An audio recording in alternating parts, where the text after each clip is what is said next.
Hello everyone, स्वागत है आप सभी का पीके क्लासेस मैथ चैनल में। तो आज हम पढ़ेंगे बाहरी प्रश्नावली जिसका नाम है पृष्ठीय क्षेत्रफल और आयतन।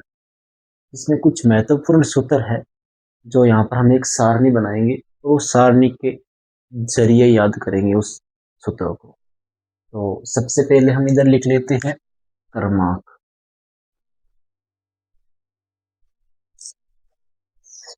और इधर हम लिख लेंगे नाम,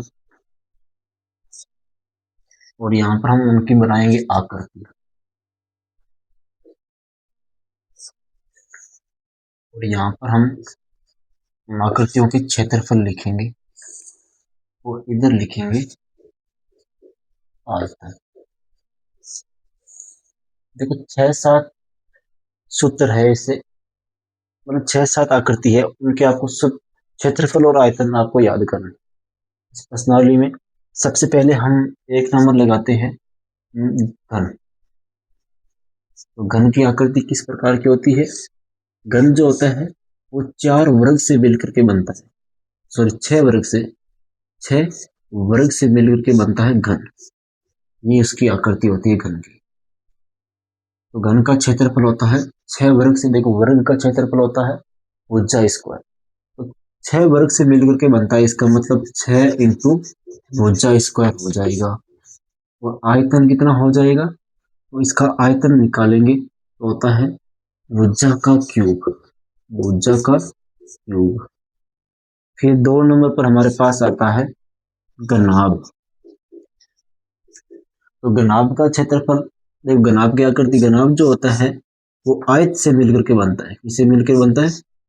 आयत से। आयत किसे कहते हैं? जिसकी आमने सामने की भुजाएं समान हो। तो ये जो है आकृति है वो है घनाभ की। और घनाभ का क्षेत्रफल होता है 2 कोष्टक लंबाई इंटू चौड़ाई प्लस चौड़ाई इंटू ऊंचाई प्लस ऊंचाई इंटू लंबाई। और घनाभ का आयतन होता है लंबाई इंटू चौड़ाई इंटू ऊंचाई। फिर हमारे पास आता है गोला, मतलब गेंद के आकार का होता है। गोला कैसा होता है? गेंद के आकार का। ये जो है गोले का होता है, यानी वृत्त की तरह ही होता है, लेकिन गोला जो होता है वो 4 वृत्त से मिलकर के बनता है। एक वृत्त का क्षेत्रफल होता है पाई आर स्क्वायर। अब इसमें कितने वृत्त मिल के बनते हैं गोला? 4 वृत्त से। तो हम इसको 4 से गुणा कर देंगे, यानी 4 पाई आर स्क्वायर, यानी 4 वृत्त से मिलकर के बनता है, यानी 4 पाई आर स्क्वायर होता है क्षेत्रफल। और आयतन होता है 4/3 पाई आर क्यूब। फिर नंबर 4 नंबर पर आप आता है, हम करेंगे अर्धगोला। अर्धगोला, अर्धगोला का मतलब हो गया कि आधा। गोले को हम बीच में से क्या कर देंगे? काट देंगे। जैसे गेंद है, और गेंद को अगर हम बीच में से काटेंगे तो वो क्या बन गया? अर्धगोला बन गया। और उसका सूत्र होता है 2 पाई आर स्क्वायर, यानी 4 का, हम ये गोले का है तो गोले का आधा करेंगे अर्धगोला बनता है, तो 4 का आधा करेंगे तो 2 पाई आर स्क्वायर हो जाएगा। इधर भी 4 का आधा करेंगे तो 2/3 पाई आर क्यूब हो जाएगा। फिर आता है 5 नंबर शंकु। 5 नंबर पर क्या आता है? शंकु। और शंकु की आकृति कैसी होती है? ये जो आकृति है वो शंकु की होती है, इस प्रकार की। और शंकु का क्षेत्रफल होता है पाई आर एल होता है। क्या होता है? Pi r l. और आयतन होता है 1/3 pi r square h. 1/3 pi r square h होता है। और फिर आता है बेलन। जो लास्ट बेलन होता है इस प्रकार का, ये बेलन की आकृति होती है। और बेलन का क्षेत्रफल कितना होता है? 2 पाई आर एच। और बेलन का आयतन कितना होता है? Pi r square, pi r square. अच्छा, ये बेलन का आयतन होता है। तो इसमें ये 6 सूत्र है, मतलब 6 तो क्षेत्रफल है और 6 आयतन के सूत्र है। और एक सूत्र और होता है, वो होता है तिर्यक ऊंचाई। तिर्यक ऊंचाई, शंकु की तिर्यक ऊंचाई कितनी होती है? इसको हम अल से प्रदर्शित करते हैं, शंकु की तिर्यक ऊंचाई को अल से प्रदर्शित करते हैं, बराबर सूत्र होता है H square plus R square. ये इतने सूत्र है जो आपको याद करने पड़ेंगे। अगर आपको 12.1 और 12.2 को अच्छे से कवर करना है तो आपको ये इतने सूत्र जो है वो एकदम अच्छे से याद करने पड़ेंगे। अब हम पढ़ते हैं 12.1 के कुछ एग्जाम्पल। 4 एग्जाम्पल है 12.1 से पहले उन एग्जाम्पलों को पढ़ लेते हैं।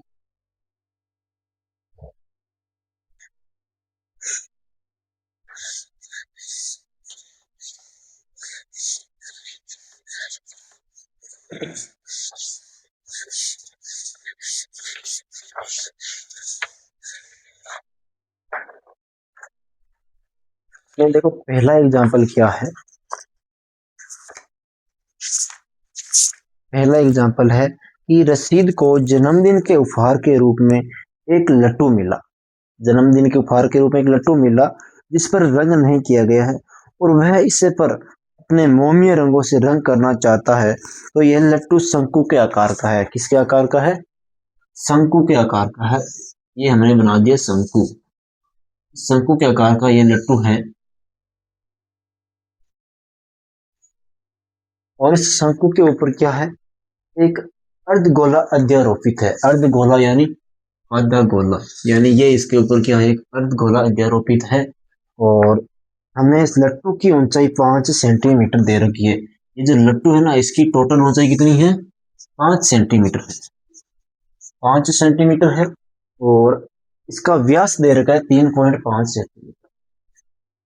देखो व्यास किसका दे रखा है? शंकु का दे रखा है ना, मतलब इसका व्यास दे रखा है। देखो व्यास तो शंकु का हो या अर्धगोले का हो, ये शंकु है ये अर्धगोला है, लेकिन ये बना तो एक ही आधार पर है, मतलब एक ही वृत्त पर बन रहा है, यानी एक ही आधार पर बन रहा है गोला और शंकु दोनों। इसका मतलब ये हुआ कि दोनों का व्यास बराबर ही होगा। यानी जो शंकु का व्यास है, शंकु का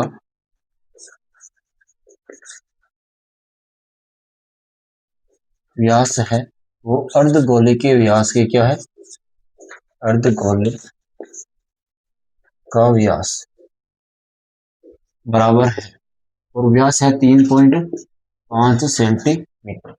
3.5 सेंटीमीटर इसका व्यास है। तो हम यहाँ पर त्रिज्या निकालते हैं। देखो शंकु और अर्धगोले का व्यास बराबर है तो इन दोनों की त्रिज्या भी क्या होगी? इनकी त्रिज्या भी बराबर होगी।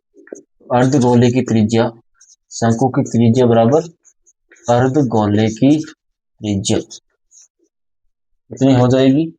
हम 3.5 में भाग दे देंगे 2 का, तो इसमें भाग देंगे तो कितना आएगा? 1 बार जाएगा, फिर 7 2 14 और 5 यानी 1.75 सेंटीमीटर आ जाएगा। ठीक है। अब एक बात आपको ध्यान रखनी है कि जो शंकु अर्धगोला होता है ना उसकी त्रिज्या और अर्धगोले की जो हाइट होती है, ऊंचाई, वो एकदम बराबर होती है। और वो कैसे होती है?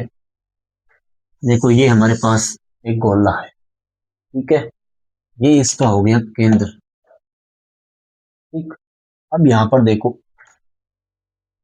अगर मैंने इस गोले को बीच में से काट दिया, ठीक है, तो ये इसका भाग बन जाएगा, काट देंगे तो। अब यहाँ पर हमारे पास त्रिज्या ये कितनी थी? 1.7 सेंटीमीटर थी। ठीक है। हम जानते हैं कि गोले का जो वृत्त होता है ना उसका केंद्र होता है ना, उस केंद्र से चारों तरफ क्या होती है? त्रिज्या समान होती है।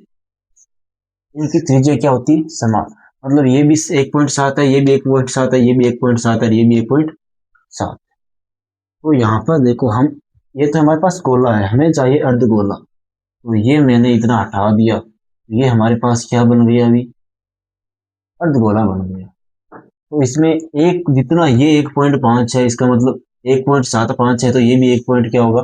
7.75 हो जाएगा। कहने का मतलब अर्धगोले की जो ऊंचाई होती है वो त्रिज्या के बराबर होती है, अर्धगोले की त्रिज्या के बराबर होती है। यानी ये जो अर्धगोले की ऊंचाई है यहाँ से लेके यहाँ तक, ये इसकी ऊंचाई आ जाएगी 1.75। तो हम यहाँ पर शंकु की ऊंचाई निकाल सकते हैं।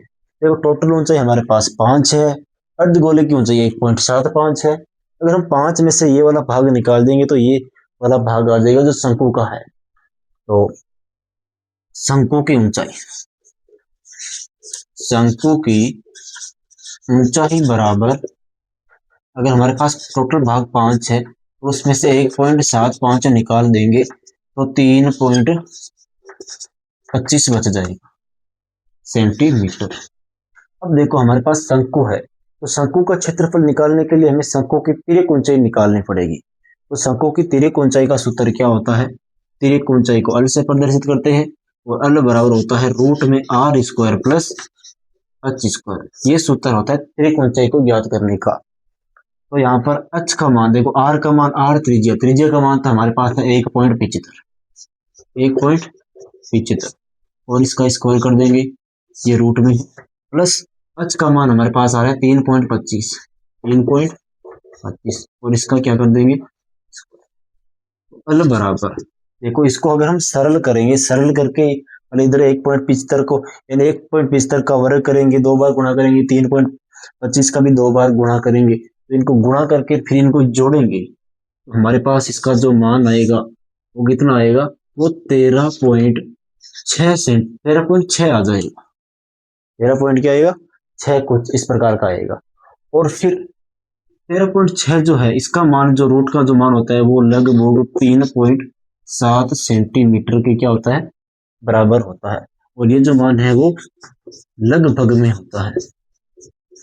देखो इनका मान हम निकाल सकते हैं और इनका मान निकालने का एक ही तरीका है और वो तरीका ये है कि देखो यहाँ पर मतलब इनका मान निकालने का एक ही तरीका है और वो तरीका है भागफल विधि। तो 8th क्लास में आपने पढ़ी थी, भागफल विधि से निकाल सकते हैं। लेकिन यहाँ पर हम लगभग, हमारे पास 3.7 सेंटीमीटर है, अगर मैं भागफल विधि से निकालना शुरू करूंगा तो हमारे पास बहुत टाइम लग जाएगा इधर। तो यहाँ पर इसका मान लगभग 3.7 सेंटीमीटर आ जाएगा। अब हमें निकालना है इसका क्षेत्रफल, तो संपूर्ण क्षेत्रफल निकालना है, संपूर्ण क्षेत्रफल।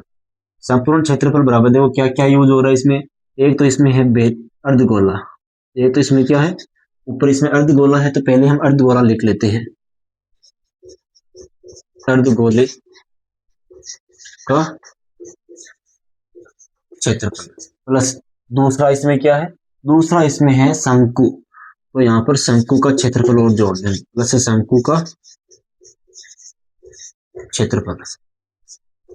अब इनको हम, इन दोनों के हम सूत्र लिखते हैं और जोड़ लेते हैं। अर्धगोले का सूत्र क्या होता है, अर्धगोले का क्षेत्रफल का सूत्र होता है कि 2 पाई आर स्क्वायर प्लस शंकु का क्षेत्रफल का सूत्र क्या होता है, पाई आर। तो इसमें जो कॉमन आ रहा है वो कॉमन ले लेते हैं, देखो इधर भी पाई है, इधर भी पाई है और इधर भी एक आर है, इधर भी आर है, तो दोनों में पाई आर कॉमन ले लेंगे। तो इधर तो बच रहा है हमारे पास 2r प्लस इधर क्या बच रहा है r बराबर, देखो पाई का मान हम रख देंगे 22/7 इंटू त्रिज्या हमारे पास कितनी आ रही है 1.75।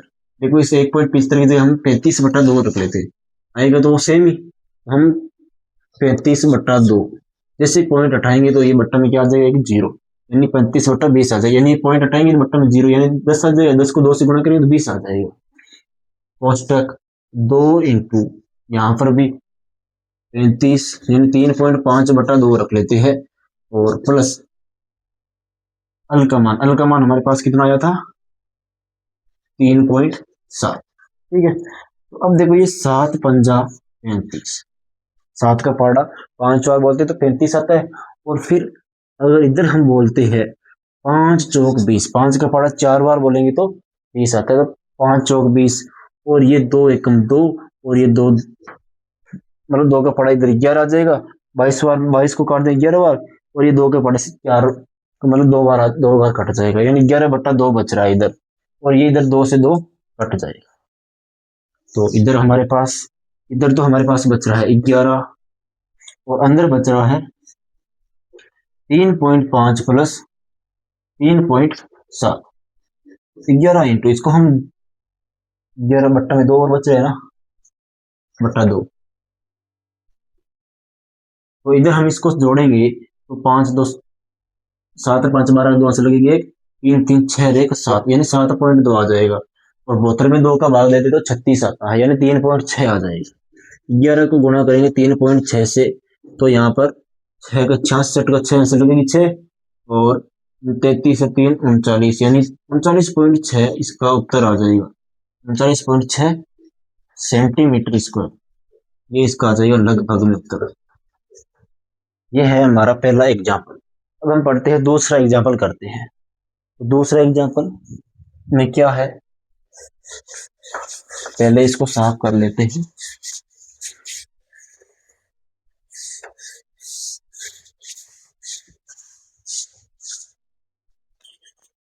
दूसरा एग्जाम्पल है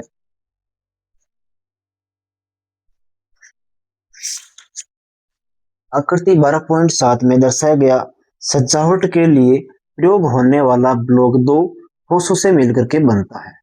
यानी एक ब्लॉक जो है वो 2 ठोस से मिलकर के बनता है, जिसमें एक तो है घन और एक है अर्धगोला। तो यहाँ पर हमारे पास चित्र दे रखा है, चित्र बना लेते हैं। ये है एक घन,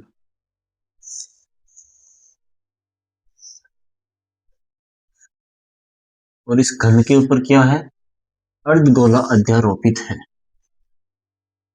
इस घन के ऊपर एक अर्धगोला अध्यारोपित है।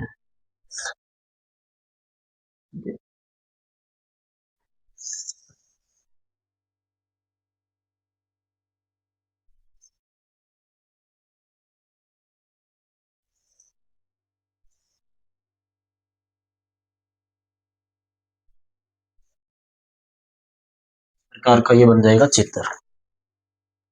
ठीक है, तो अब यहाँ पर देखो हमें क्या क्या दे रखा है इसमें। हमें इसमें ये दे रखा है कि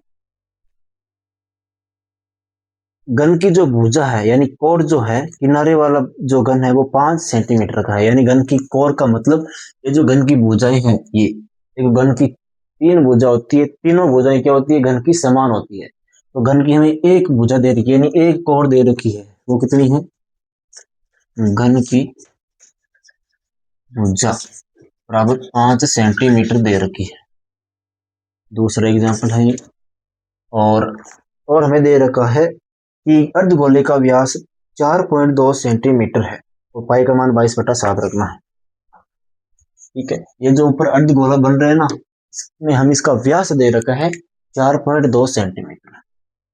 तो अर्धगोले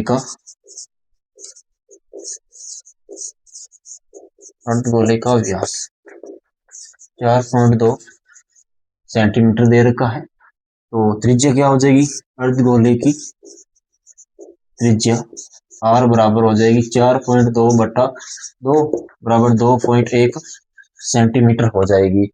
अब यहाँ पर हमें देखो त्रिज्या दे रखी है, भुजा दे रखी है, तो हमें इसका क्षेत्रफल निकालते हैं। तो संपूर्ण भाग का क्षेत्रफल, संपूर्ण भाग का क्षेत्रफल बराबर, पहले तो है घन, तो घन का क्षेत्रफल प्लस और क्या है, अर्धगोला, तो अर्धगोले का क्षेत्रफल, अर्धगोले का क्षेत्रफल। अब देखो मतलब पहले तो हमारे पास है घन है एक, तो घन का क्षेत्रफल कर लिख लेंगे, प्लस जोड़ देंगे अर्धगोला है ऊपर, तो अर्धगोले का क्षेत्रफल जोड़ लेंगे। अब देखो जैसे मेरे पास ये बुक है, मैं मान लेता हूँ ये हमारे पास बुक जो है वो घनाकार है, घनाकार तो नहीं है ये, घनाभागार है, लेकिन हम मान लेते हैं घनाकार है। अगर इस घनाकार बुक के ऊपर मैंने अर्धगोला रख दिया, मतलब गेंद को बीच में से काट करके रख दिया, तो गेंद को काटने पर जो उसका जो हिस्सा बचता है बीच में, काटने पर जो बनता है हिस्सा, वो क्या होगा, एक वृत्त के आकार का होता है। ठीक है, मतलब जो गेंद को काटने पर जो गोल गोल हिस्सा बनता है वो वृत्त के आकार का होता है, और वो गेंद रखेंगे तो वो वृत्त का हिस्सा कैसा होगा, इसके ऊपर रख देंगे, मतलब वो ढक जाएगा, वो हमें नहीं दिखेगा, हमें ऊपर वो जो ऊपर वाला भाग दिख रहा है गेंद का वो दिखेगा, ये जो वृत्ताकार भाग है वो नहीं दिख रहा है। इसका मतलब ये वाला जो भाग है वो हम घटा देंगे। ये क्या है, एक वृत्ताकार भाग जो बन रहा है ना गेंद का नीचे वाला, वो हम घटा देंगे माइनस, और ये वृत्ताकार भाग बन किसका रहा है, अर्धगोले के आधार, इसको हम अर्धगोले का आधार कहते हैं।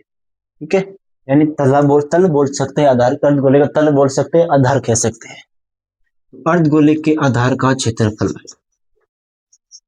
अर्धगोले के आधार का क्षेत्रफल। ठीक है, अब एक बात और ध्यान रखना कि चाहे वो अर्धगोला हो, चाहे वो बेलन हो, चाहे शंकु हो, अगर आधार नाम आ गया इसका मतलब उसका क्षेत्रफल पाई आर स्क्वायर ही होता है। क्या होता है? पाई आर स्क्वायर ही होता है। मतलब जो आधार होता है वो वृत्त के आकार का होता है और वृत्त का क्षेत्रफल होता है पाई आर स्क्वायर। तो यहाँ पर घन का क्षेत्रफल क्या होता है? 6 इंटू भुजा स्क्वायर, 6 इंटू भुजा स्क्वायर प्लस अर्धगोले का क्षेत्रफल क्या होता है? 2 पाई आर स्क्वायर माइनस, अब आधार का क्षेत्रफल आ गया तो आधार का होता है पाई आर स्क्वायर बराबर 6 इंटू भुजा हमारे पास है 5, तो हम लिख देंगे 5 का स्क्वायर प्लस, अब देखो यहाँ पर 2 pi r square minus pi r square है, तो अब 2 पाई आर स्क्वायर में से पाई आर स्क्वायर घटाओगे तो 1 पाई आर स्क्वायर बचेगा, मतलब 2 में से 1 घटा देंगे तो 1 बचेगा, यानी पाई आर स्क्वायर बच जाएगा। कितना बच जाएगा? देखो इसको हम सरल तरीके से ऐसे कर सकते हैं, 2 पाई आर स्क्वायर है माइनस पाई आर स्क्वायर है, तो इधर भी पाई आर स्क्वायर है, इधर भी पाई आर स्क्वायर है, कॉमन ले लेंगे, पाई आर स्क्वायर बाहर कॉमन लेंगे, इधर क्या बच गया? 2 माइनस इधर कुछ नहीं बचा, मतलब क्या बचेगा? 1 बचेगा। अब इस 2 में से आप 1 घटाओगे तो क्या आएगा? 1 आएगा, और पाई का आर स्क्वायर को 1 से गुणा करेंगे तो पाई आर स्क्वायर ही आएगा। आगे देखो, 6 इंटू 5 का वर्ग कितना होता है?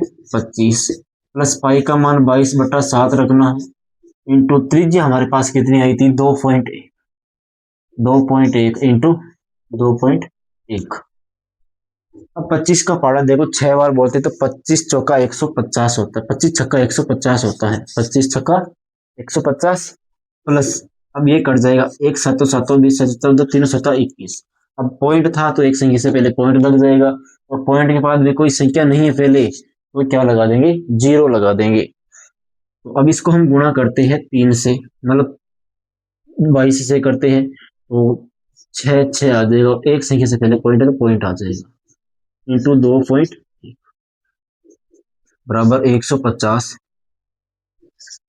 प्लस, अब इसको गुणा कर लेते हैं तो 21 को हम गुणा करते हैं 66 से, तो ये जो 66 है इसको गुणा करेंगे 21 से, तो 6 6 इंटू 12 का 2 लगी 12 एक 13, तो 6 आ जाएगा, 6 7 8 और 13, दो संख्या से पहले पॉइंट लगे, इधर एक एक कितनी संख्या होगी? 2, तो यानी 13.86 आ जाएगा, और इनको हम जोड़ेंगे तो 13 और 50 कितने होते हैं? 63 होते हैं, यानी 163.86 सेंटीमीटर में है, तो सेंटीमीटर स्क्वायर, ये इसका क्या आ जाएगा? आंसर आ जाएगा। फिर आगे हम करेंगे तीसरा एग्जाम्पल, तो तीसरा एग्जाम्पल में क्या है? तीसरे एग्जाम्पल में आपको एक लकड़ी का मतलब खिलौना जो है और रॉकेट के शंकु के आकार का है, इसमें एक बेलन है, बेलन पर अध्यारोपित है, मतलब ये जो शंकु है वो एक बेलन पर अध्यारोपित है। तो पहले हम बनाते हैं इसका चित्र, मतलब हम पहले एक हम बेलन बनाएंगे, और बेलन बनाने के बाद में उसके ऊपर एक क्या करेंगे? शंकु रखेंगे, और इनकी त्रिज्या अलग अलग दे रखी है, बेलन की त्रिज्या अलग है, शंकु की त्रिज्या अलग है, और बेलन की हाइट भी अलग हो जाएगी और शंकु की हाइट भी अलग हो जाएगी। ये भी साफ कर देते हैं। तो किताब में चित्र दे रखा है इस प्रकार, ये तो है हमारे पास एक बेलन, और ये है एक हमारे पास शंकु। ठीक है,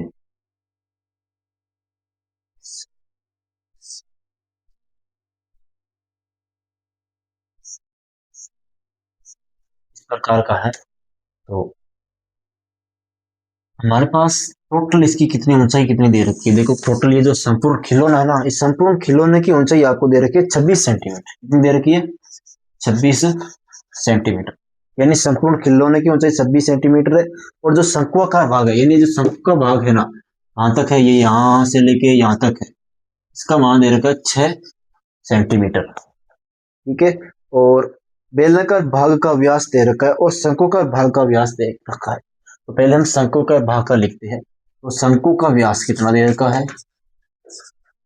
शंकु का व्यास वो दे रखा है आपको, शंकु का व्यास दे रखा है 5 सेंटीमीटर। कितना दे रखा है? 5 सेंटीमीटर। तो शंकु की त्रिज्या हम r1 मान लेते हैं शंकु की त्रिज्या को। तो त्रिज्या हो जाएगी 5/2 बराबर 2.5 सेंटीमीटर। और शंकु की ऊंचाई दे रखी है कितनी? शंकु की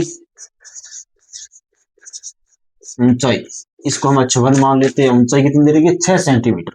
तो शंकु का भाग है वो 6 सेंटीमीटर ऊंचा है, मतलब शंकु की ऊंचाई 6 सेंटीमीटर दे रखी है। अब हम बात करते हैं बेलन की। तो बेलन का व्यास कितना दे रखा है? बेलन का व्यास दे रखा है 3 सेंटीमीटर। कितना दे रखा है? 3 सेंटीमीटर। तो बेलन की त्रिज्या इस बेलन की त्रिज्या को r2 मान लेते हैं। तो बेलन की त्रिज्या कितनी हो जाएगी?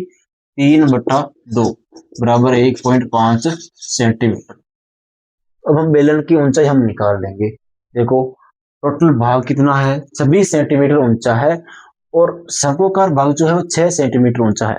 अगर मैं इस 26 में से ये वाला भाग मतलब इस पूरा भाग में से इतना भाग निकाल लेंगे तो हमारे पास ये इतना भाग बचेगा, यानी बेलन वाला भाग बच जाएगा। तो बेलन की ऊंचाई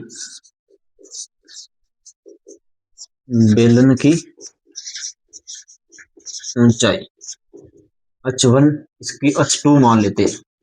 ये h1 है तो ये h2 मान लेते हैं बराबर क्या आ जाएगा कि 26 माइनस 6 बराबर 20 सेंटीमीटर। अब देखो शंकु आ गया है, तो शंकु आ गया है तो इसका मतलब हमें क्या निकालना पड़ेगा? शंकु की त्रिक ऊंचाई निकालनी पड़ेगी, यानी अल का मान निकालना पड़ेगा। तो अल बराबर क्या होता है? रूट में r² प्लस h² होता है। आर का मान इधर देखो, अब शंकु की त्रिक ऊंचाई निकाल रहे तो शंकु की ऊंचाई लेनी है और शंकु की त्रिज्या लेनी है। तो शंकु की त्रिज्या तो है हमारे पास 2.5 इसका स्क्वायर प्लस, और शंकु की हाइट कितनी है? 6, तो 6 का स्क्वायर। तो यहाँ पर अल बराबर 2.5 यानी 625 होता है, 25 का वर्ग, और इधर आ जाएगा पॉइंट। 36 का कितना होता है? सॉरी 6 का होता है 36। अब इनको हम जोड़ेंगे तो जोड़ेंगे तो हमारे पास कितना आएगा कि ये 25 तो 25 रह जाएगा पॉइंट, और इधर हम जोड़ेंगे 6 6 12, 2 से लगेगी 1 और 42 हो जाएगा रूट।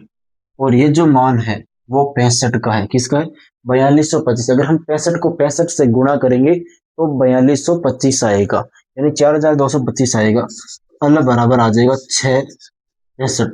और एक संख्या से पहले इधर 2 संख्या से पहले पॉइंट है तो वर्ग जैसे हटेगा, वर्गमूल हटेगा तो एक संख्या से पहले पॉइंट आ जाएगा, यानी 6.5 सेंटीमीटर हमारे पास एक ऊंचाई आ जाएगी अल का मान। तो अब देखो हमें इसमें पहले निकालना है, हमें इस क्वेश्चन में हमें क्या दे रखा है आगे कि पहले आपको इसमें जो शंकुकार भाग है ना इसको हम पीले नारंगी रंग से कलर कर रहे हैं, और बेलनाकार भाग है इसको हम पीले रंग से कलर कर रहे हैं।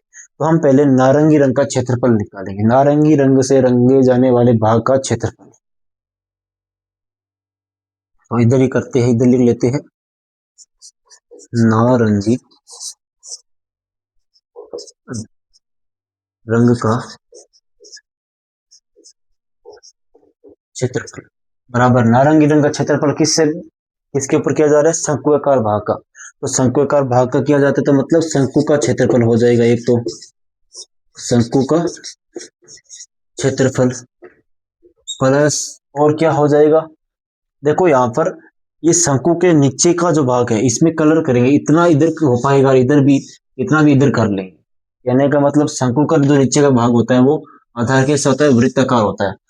आधार जो होता है वो वृत्ताकार होता है, चाहे शंकु हो या बेलन हो या अर्धगोला हो, सबका आधार शंकुआकार होता है। तो ये इसका शंकुआकार हो गया, और ये बेलन इधर इतना भाग ये बेलन का है, यानी इसमें ये वाला भाग जो है वो किसका है? बेलन का है। अगर मैं शंकुआकार भाग के आधार का क्षेत्रफल में से बेलन के आधार का क्षेत्रफल निकाल दूंगा तो मेरे पास ये जो भाग बच रहा है ये वाला मान हमारे पास आ जाएगा और हम इस भाग पर ही कलर करवाएंगे। जिस भाग पे मैंने लाइनें खींची है ना, उस भाग पे हम कलर कर पाएंगे। यानी ये जो लाइनें खींची है वो ये वाला भाग है, ये इस भाग पे हम क्या करेंगे, कलर कर पाएंगे। लेकिन ये इतना सा जो भाग है इस पर कलर नहीं हो पाएगा। क्यों? क्योंकि इस पर ये आया हुआ है, बेलन आया हुआ है। ठीक है, तो अगर हम शंकुआकार भाग के आधार का क्षेत्रफल में से बेलन के आधार का क्षेत्रफल घटाएंगे तो हमारे पास ये जो लाइनें खींची है उसका मान, उस क्षेत्रफल का मान आ जाएगा। तो शंकु के आधार का क्षेत्रफल, शंकु के आधार का क्षेत्रफल इधर लिखते हैं, शंकु के आधार का क्षेत्रफल माइनस बेलन के आधार का क्षेत्रफल, बेलन के आधार का क्षेत्रफल। देखो सूत्र हम ऊपर लिख लेते हैं। तो यहाँ पर शंकु का क्षेत्रफल, शंकु का क्षेत्रफल का सूत्र क्या होता है, पाई आर एल प्लस, फिर है शंकु के आधार का क्षेत्रफल। देखो यहाँ पर R1 है, शंकु की बात हो रही है, शंकु की त्रिज्या हमने क्या मानी, R1। फिर शंकु के आधार का क्षेत्रफल, देखो आधार का क्षेत्रफल जहां पर आधार नाम आ जाए तो उसका क्षेत्रफल होता है पाई आर स्क्वायर, तो पाई आर स्क्वायर। लेकिन शंकु के लिए है तो ये शंकु के लिए है तो R1 होगा। फिर माइनस बेलन का आधार है तो होता तो पाई आधार का तो हमेशा पाई आर स्क्वायर ही होता है, ये भी पाई आर स्क्वायर। लेकिन यहाँ पर बेलन की बात हो रही है और बेलन के लिए हमने त्रिज्या क्या मानी थी, R2, तो यहाँ पर R2 हो जाएगी बराबर, इन तीनों में पाई कॉमन आ रहा है और कुछ कॉमन नहीं आ रहा है, हम यहाँ पर पाई कॉमन ले लेंगे। R1 अल प्लस R1 का स्क्वायर माइनस R2 का स्क्वायर बराबर पाई कोष्टक। देखो R1 का मान हम रखेंगे, R1 का मान तो है 2.5 इंटू अल का मान त्रिकोण से हमने निकाली वो है 6.5 माइनस R1 का स्कोर करेंगे, यानी 2.5 का स्कोर करेंगे प्लस, यहाँ पर प्लस है, और यहाँ पर माइनस R2 का स्कोर, R2 का मान है 1.5, यानी 1.5 का क्या करेंगे हम, स्क्वायर करेंगे। इधर हम कोष्टक लगा देंगे बड़ा सा, तो पाई कोष्टक। अब देखो 2.5 को हम 6.5 से गुणा करते हैं, 2.5 को गुणा करते हैं किससे, 6.5 से, तो गुणा कर लेते हैं। ये 65 है, इसको गुणा करेंगे 25 से, तो 25 पाँच 125 होता है, 5 ऐसे लगेगी 12, फिर 25 का पड़ा 6 बार बोलते तो 150, 150 12 162, यानी 1625 आ जाएगा। तो 1625 और एक संख्या से पहले पॉइंट है, दो संख्या होगी पॉइंट आ जाएगा, प्लस 25 का वर्ग होता है 625, तो यानी 6.25, फिर माइनस 1.5 यानी 2.25, 225 होता है 2.25, ये आ जाएगा। फिर पाई कोष्टक। अब देखो 6.25 में से 2.25 निकालेंगे, 25 में से 25 निकालेंगे 0 हो जाएगा, और 6 में से 2 निकालेंगे तो 4 बचेगा, यानी 16.25 में से हम ये घटाएंगे तो ये यहाँ पर क्या बचेगा, 4 बचेगा। अब यहाँ पर पाई का मान रख देते 3.14 इंटू 16 और 4 कितने होते हैं 20, और 0.25 का 25, इसको हम 20 से गुणा करेंगे, 1/314 को 2025 से, तो इधर गुणा कर लेते हैं। 2025 को गुणा करेंगे 314 से 5 20 2, और 8 9 10 का 0 से लगेगी 1, फिर 1 आ जाएगा, फिर 8 आ जाएगा, इंटू 5 2 0 2 इंटू 5 3 15 से लगेगी 1, और फिर 6 और 1 7, फिर 0 आ जाएगा और फिर 6 आ जाएगा, तो 0 आ जाएगा, 5 आ जाएगा, 5 3 8 आ जाएगा, 14 1 15 से लगेगी 1 3 6, यानी 63 पॉइंट। ये पॉइंट के बाद में ये जो 0 है इसकी कोई वैल्यू नहीं है, ये हटा देंगे, यानी यहाँ पर हमारे पास कितना आ रहा है 63.585 आ रहा है। ठीक है, और ये सेंटीमीटर स्क्वायर। ये तो हमारे पास किसका आया है, नारंगी रंग का आया है, यानी शंक्वाकार भाग का आया है हमारे पास। अब हमें निकालना है पीले रंग के लिए क्षेत्रफल। हमें दो है, एक तो नारंगी रंग का कलर कर रहे हैं, एक पीले रंग का कर रहे हैं। तो नारंगी रंग का तो ये आया है, अब हमें निकालना है पीले रंग का क्षेत्रफल। तो पीले रंग का क्षेत्रफल, देखो पीले रंग का क्षेत्रफल किस पे कर रहे हैं, बेलन पर। तो इसका मतलब एक तो क्या हो जाएगा, बेलन का क्षेत्रफल, बेलन का क्षेत्रफल प्लस, और देखो ये जो बेलन का आधार है यानी बेलन का जो तल्ला होता है ना नीचे वाला, उसके ऊपर भी कलर, उसके ऊपर कलर करेंगे, क्योंकि ये बोल रहा है पूरे पर हम रॉकेट पर कलर करना है, इस पर नारंगी, इस पर पीला। तो यहाँ पर हम पूरे पर करेंगे तो मतलब तल्ले पर भी करेंगे। और ये क्या हो गया, तला क्या हो गया, ये बेलन का आधार का क्षेत्रफल हो जाएगा। तो बेलन के आधार का क्षेत्रफल, तो बेलन का क्षेत्रफल होता है हमारे पास 2πr(h) प्लस बेलन का आधार का हो जाएगा πr²। देखो यहाँ पर त्रिज्या 2 है, यहाँ पर हाइट भी 2 है, त्रिज्या भी 2 है, क्योंकि दोनों में बेलन की बात हो रही है। बेलन के लिए हमने त्रिज्या भी 2 मानी और ऊंचाई भी 2 मानी है। तो यहाँ पर दो, इधर क्या कॉमन आ रहा है, देखो एक तो पाई कॉमन आ रहा है और एक r2 कॉमन आ रहा है। तो यहाँ पर तो बच रहा है 2h2 प्लस इधर क्या बच रहा है, r2। ये सारे मान हम इधर रखेंगे, इसमें सारे तो हमारे पास आंसर आ जाएगा। तो यहाँ पर पाई का मान तो हम रखेंगे 3.14 इंटू r2 का मान हमारे पास कितना है 1.5, 1.5 कोष्टक 2 इंटू h2 का मान हमारे पास है, h2 का मान कितना है हमारे पास 20 प्लस r2 का मान हमारे पास है 1.5। तो देखो हम इसको गुणा करेंगे 314 को 1.5 से, तो कितना आता है 47.1 आता है, 47.1 इंटू, अगर हम 20 को 2 से गुणा करते हैं तो 40, और 40 और 1.5 जोड़ेंगे तो कितना आएगा 40.8। अब इसको हम गुणा करेंगे तो हमारे पास कितना आता है, देखो इधर गुणा कर लेते हैं, 471 को गुणा करते हैं 415 से,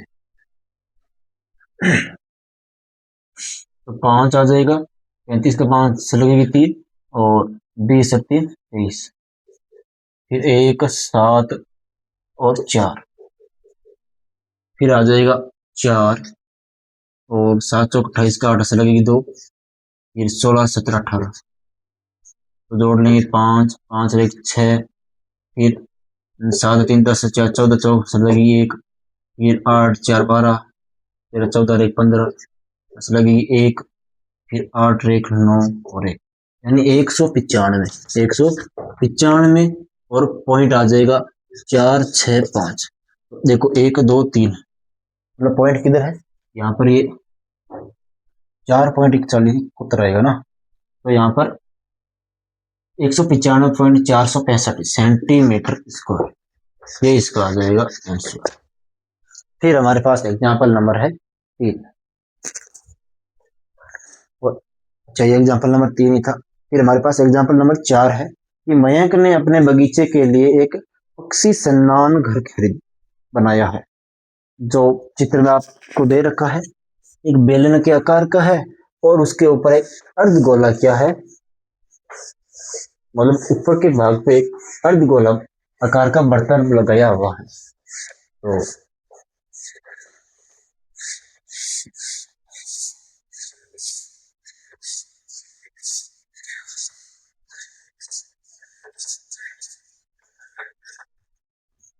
ये है हमारे पास एक बेलन और उसके ऊपर के भाग में क्या है, अर्धगोलाकार आकार का लगाया हुआ है। तो हमें क्या दे रखा है, इसकी ऊंचाई दे रखी है, ऊंचाई कितनी है यहां से यहां तक 1.45 मीटर है, और व्यास त्रिज्या दे रखी है आपको ना। देखो जितनी बेलन की त्रिज्या होगी उतनी किसकी त्रिज्या होगी, अर्धगोले की होगी, क्योंकि दोनों एक ही आधार पर बने हुए हैं। तो यहाँ पर 4 नंबर एग्जाम्पल है कि बेलन की त्रिज्या बेलन की त्रिज्या बराबर अर्धगोले की त्रिज्या। दोनों की त्रिज्या दे रखी है और दोनों की त्रिज्या समान होगी। कितनी होगी? 30 सेंटीमीटर होगी। और ऊंचाई आपको दे रखी है, बेलन की ऊंचाई दे रखी है। किसकी ऊंचाई दे रखी है? बेलन की ऊंचाई। और वो बेलन की ऊंचाई दे रखी है आपको 1.45 मीटर। अब इस मीटर को आपको सेंटीमीटर में बदलना पड़ेगा। आप जानते हो या तो सेंटीमीटर को मीटर में बदलो या फिर मीटर को सेंटीमीटर में बदलो। हम यहाँ पर मीटर को सेंटीमीटर में बदल लेते हैं। जैसे देखो पॉइंट के आगे कितनी संख्या है? 2 संख्या है, तो हम पॉइंट हटाएंगे तो बटन में आ जाएगा 100। अब गुणा, देखो मीटर को 1 मीटर में कितना होता है? 1 मीटर में 100 सेंटीमीटर होता है। यानी हम 1 मीटर, इस मीटर की जगह 100 सेंटीमीटर लिख देंगे।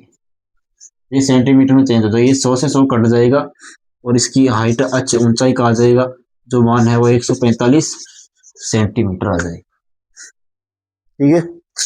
फिर यहाँ पर अब हमें निकालना है इसका वो संपूर्ण क्षेत्रफल। तो संपूर्ण भाग का क्षेत्रफल। तो संपूर्ण भाग का क्षेत्रफल इसमें क्या है? एक है बेलन, तो बेलन का क्षेत्रफल निकालेंगे, प्लस एक हमारे पास क्या है? अर्धगोला। तो अर्धगोले का क्षेत्रफल, अर्धगोले का क्षेत्रफल। बेलन का क्षेत्रफल का सूत्र होता है 2πr(h) प्लस अर्धगोले का होता है 2πr²। तो इसमें 2πr बाहर कॉमन ले लेंगे, इधर तो बच रहा है h प्लस इधर बच रहा है r। तो यहाँ पर हम मान रख लेते हैं 2 इंटू पाई का मान क्या रखेंगे? 22/7 इंटू त्रिज्या हमारे पास कितनी है? 30 कोष्टक। अब h का मान हमारे पास आया है 145 प्लस त्रिज्या हमारे पास है 30। तो इसमें देखो 22 को हम 2 से गुणा करेंगे तो 44 आएगा इंटू 30 और बट्टा में कितना आ जाएगा? 7। और इनको हम जोड़ेंगे तो कितना आएगा? गुणा में 175 आ जाएगा। 145 और 20 को जोड़ेंगे तो 163 आ जाएगा ना। 145 है ना, 145 36 है, तो 175 आ जाएगा। यानी 145 और इस 30 को जोड़ेंगे तो 175 आ जाएगा। और 25 का पढ़ा देखो हम 7 बार बोलते हैं ना, तो 175 आता है। यानी ये 7 से कट जाएगा। इसमें 7 पे 175 में 7 का भाग जाएगा, वो कितनी बार जाएगा? 25 बार जाएगा। तो हम 25 को 30 से गुणा करेंगे तो कितना आएगा? 750 आ जाएगा। कितना आ जाएगा? 750। 750 को गुणा कर लेते हैं 44 से, तो उत्तर आ जाएगा। देखो 750 को हम गुणा करते हैं 44 से, तो 0, 520 का 0 आंसर लगेगी 2, फिर 5 को 28, 28 से 2 30, ये सेम ही आना है। अब इनको जोड़ लेते हैं तो 3300 आ जाएगा, 33,000 आ जाएगा, 33,000। और ये सेंटीमीटर स्क्वायर आया है, लेकिन हमें उत्तर इसमें चाहिए मीटर स्क्वायर में। तो मैंने आपको बताया कि 1 मीटर बराबर 100 सेंटीमीटर होते हैं, लेकिन यहाँ पर सेंटीमीटर स्क्वायर है तो इधर भी क्या कर देंगे? इनका स्क्वायर कर देंगे। दोनों तरफ स्क्वायर करेंगे तो 1 मीटर स्क्वायर का करेंगे तो मीटर स्क्वायर ही आएगा, 1 मीटर स्क्वायर ही आएगा। और यहाँ पर यानी 1 को मीटर से करेंगे मीटर स्क्वायर ही आएगा। और 100 का वर्ग होता है 10,000 और सेंटीमीटर स्क्वायर हो जाएगा। तो यहाँ पर हम ये 10,000 गुणा में इधर आएगा तो भाग में, यानी सेंटीमीटर स्क्वायर बराबर, सेंटीमीटर स्क्वायर बराबर क्या बच रहा है? मीटर स्क्वायर बटा 10,000। यानी ये 10,000 गुणा में इसके भाग में आ जाएगा। इधर क्या बच रहा है? सेंटीमीटर स्क्वायर बच रहा है। अब ये वाला मान हम यहाँ पर रख देंगे, मतलब सेंटीमीटर स्क्वायर की जगह ये वाला मान रख देंगे, मीटर स्क्वायर बटा 10,000। तो 33,000 इंटू मीटर स्क्वायर बटा 10,000। ये 3 जीरो से 3 जीरो कट जाएंगे, फिर बट्टा में 10 बच रहा है। जैसे ही हम 33 में 10 का भाग देंगे तो एक संख्या से पहले क्या लग जाता है? पॉइंट। यानी 0 1 है तो 1 पॉइंट लग जाएगा, यानी 3.3 मीटर स्क्वायर। ये इसका आ जाएगा आंसर आ जाएगा। एग्जाम्पल तो हो गए समाप्त। अब हम करेंगे 12.1 प्रश्नावली, जिसमें पहला प्रश्न है हमारे कि दो घन जिसमें प्रत्येक का आयतन दे रखा है और दो घन से मिलकर के एक क्या बनता है, घनाभ बनता है।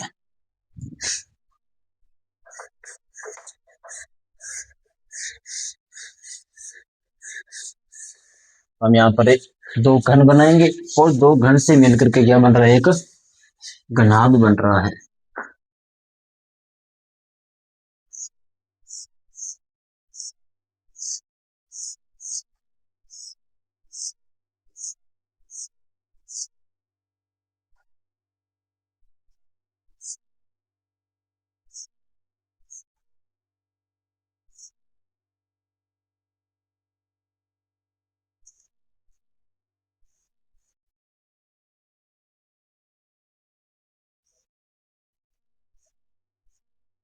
ये बन जाएगा दो घन से घनाभ। यानी इसमें देखो आपको क्या दे रखा है, घन का आयतन दे रखा है पहले प्रश्न 12.1 का। तो घन का आयतन, घन का आयतन आपको कितना दे रखा है, 64 सेंटीमीटर स्क्वायर क्यूब दे रखा है। तो घन का आयतन का सूत्र क्या होता है, भुजा क्यूब। घन का आयतन का सूत्र होता है भुजा क्यूब, और इसका मान दे रखा है 64 सेंटीमीटर क्यूब। देखो यहाँ पर ये जैसे 64 भुजा का क्यूब हटाएंगे भुजा के ऊपर से, तो इधर क्या आ जाएगा, 64 सेंटीमीटर क्यूब है, इसके ऊपर आ जाएगा वर्गमूल, घनमूल आ जाएगा।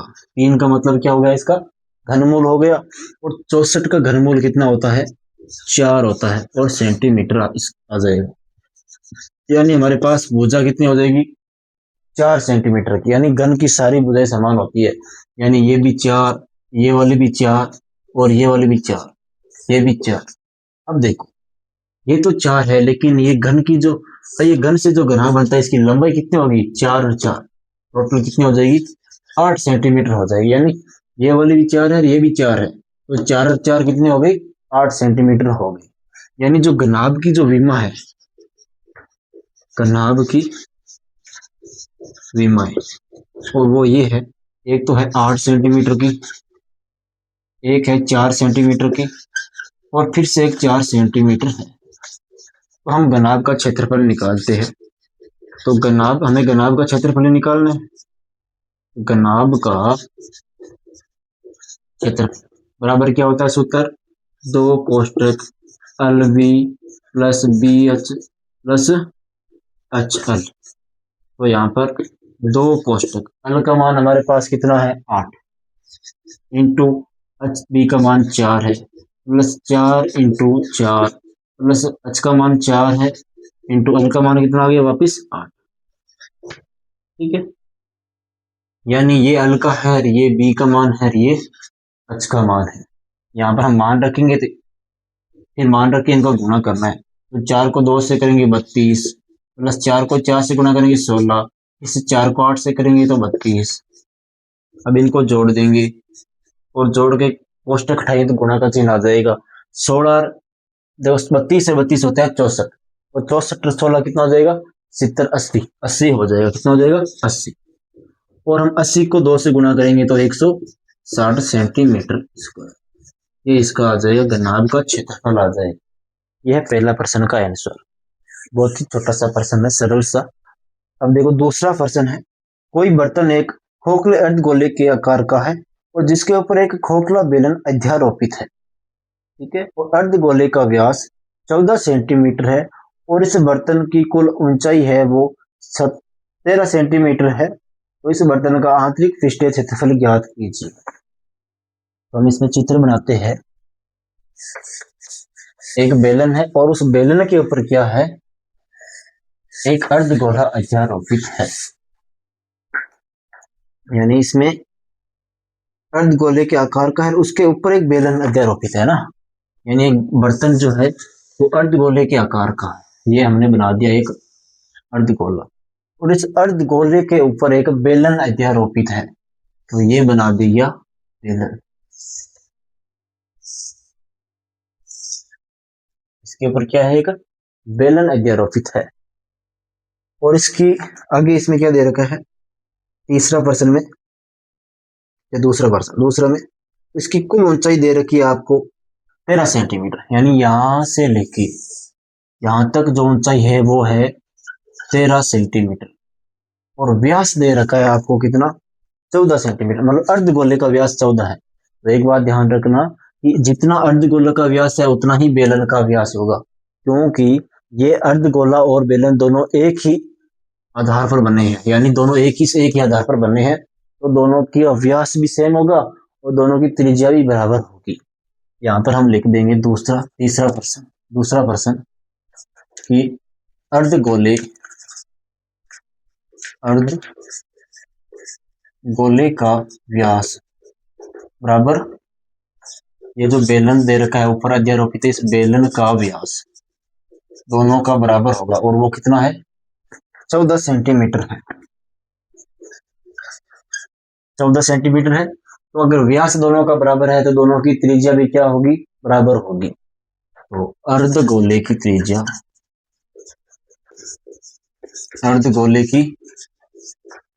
त्रिज्या बराबर बेलन की त्रिज्या, तो 14 में 2 का भाग देंगे बराबर 7 सेंटीमीटर। त्रिज्या क्या होती है, व्यास की आधी होती है, यानी 2 का भाग देना है। और हमें दे रखा है, और हमें क्या दे रखा है, कुछ नहीं दे रखा है, इसमें हम क्षेत्रफल निकालना है। तो यहाँ पर देखो, अगर हम इसको करते हैं तो देखो हमें टोटल हमारे पास ऊंचाई कितनी है, 13 सेंटीमीटर है। और मैंने आपको एक बात बताई थी कि अर्धगोले की जो त्रिज्या होती है वो अर्धगोले की ऊंचाई की क्या होती है, बराबर होती है। यानी इसकी त्रिज्या यहाँ से 7 सेंटीमीटर है, तो ये वाली ऊंचाई है वो भी कितनी है, 7 सेंटीमीटर है। यानी अर्धगोले की त्रिज्या जो है वो कितनी होगी, 7 सेंटीमीटर हो जाएगी। अगर अर्धगोले की ऊंचाई 7 सेंटीमीटर, यानी ये वाली भाग की ऊंचाई 7 सेंटीमीटर है और टोटल हमारे पास 13 है, तो हम इस 13 में से ये इतना भाग निकाल देंगे तो ये इतना भाग आ जाएगा, यानी बेलन की ऊंचाई आ जाएगी। बेलन की ऊंचाई बराबर टोटल हमारे पास 13 है माइनस अर्धगोले का भाग 7 है, 13 में से 7 निकाल देंगे तो हमारे पास 6 सेंटीमीटर क्या आ जाएगी, बेलन की ऊंचाई आ जाएगी। अब हम संपूर्ण भाग का क्षेत्रफल निकाल लेते हैं। संपूर्ण भाग का क्षेत्रफल बराबर, तो संपूर्ण भाग का क्षेत्रफल निकालते हैं तो क्या क्या है, एक तो बेलन दे रखा है तो ऊपर लिख लेते हैं, पहले हमें बेलन का क्षेत्रफल प्लस एक हमारे पास क्या है, अर्धगोला है, तो अर्धगोले का क्षेत्रफल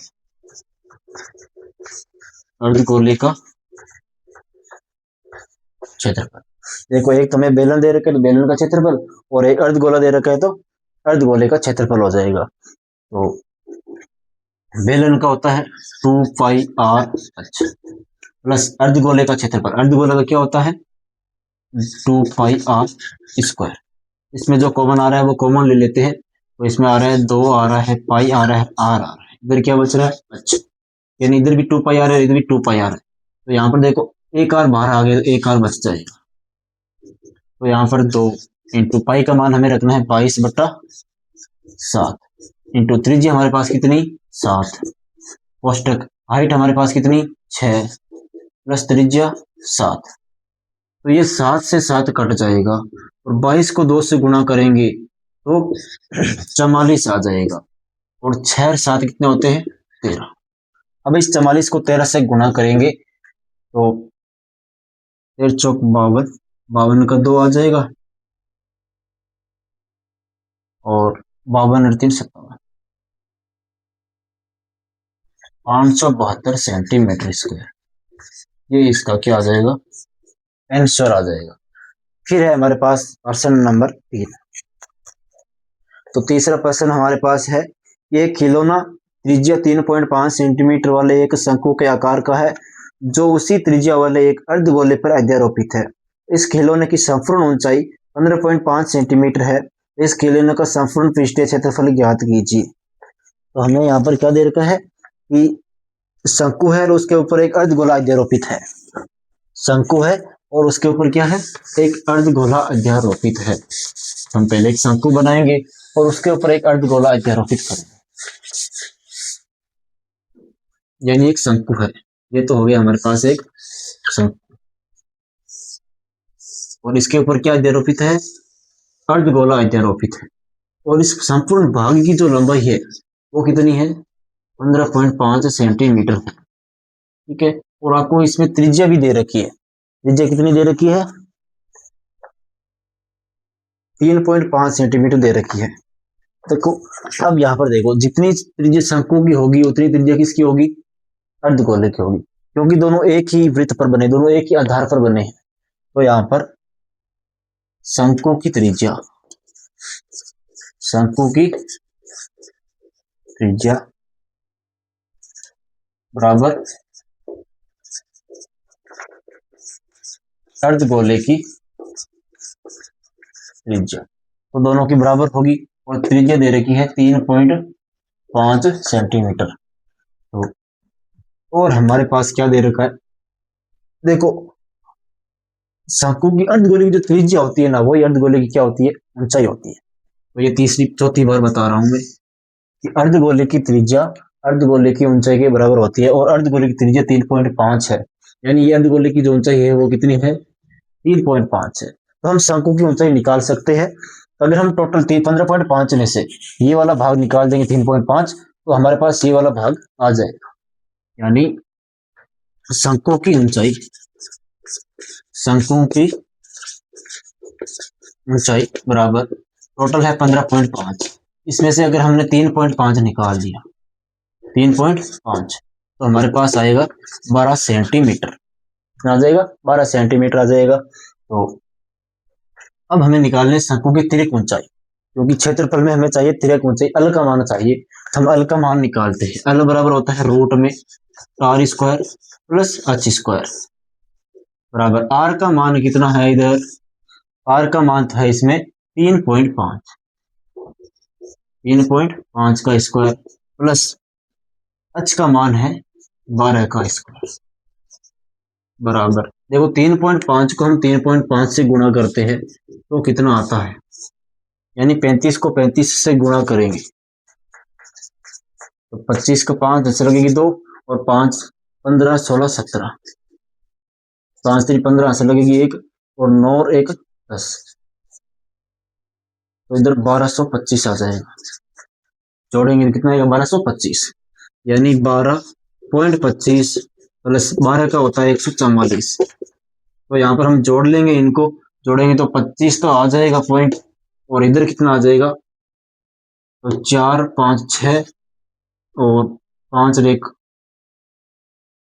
5 4 1 5 और 1, यानी 15,625 आ जाएगा। और 2 से पहले पॉइंट है तो पॉइंट। अब देखो 15,625 तो है, ये किसका वर्गमूल है, ये 125 का वर्गमूल है, यानी एल का मान आएगा 125। लेकिन 2 संख्या से पहले पॉइंट है, जैसे वर्गमूल हटता है तो एक संख्या से पहले क्या आ जाता है, पॉइंट आ जाता है, यानी 12.5 सेंटीमीटर आ जाएगा। ये हमारे पास आ गई तिर्यक ऊंचाई। अब हमें निकालना है इसका संपूर्ण क्षेत्रफल, संपूर्ण भाग का क्षेत्रफल,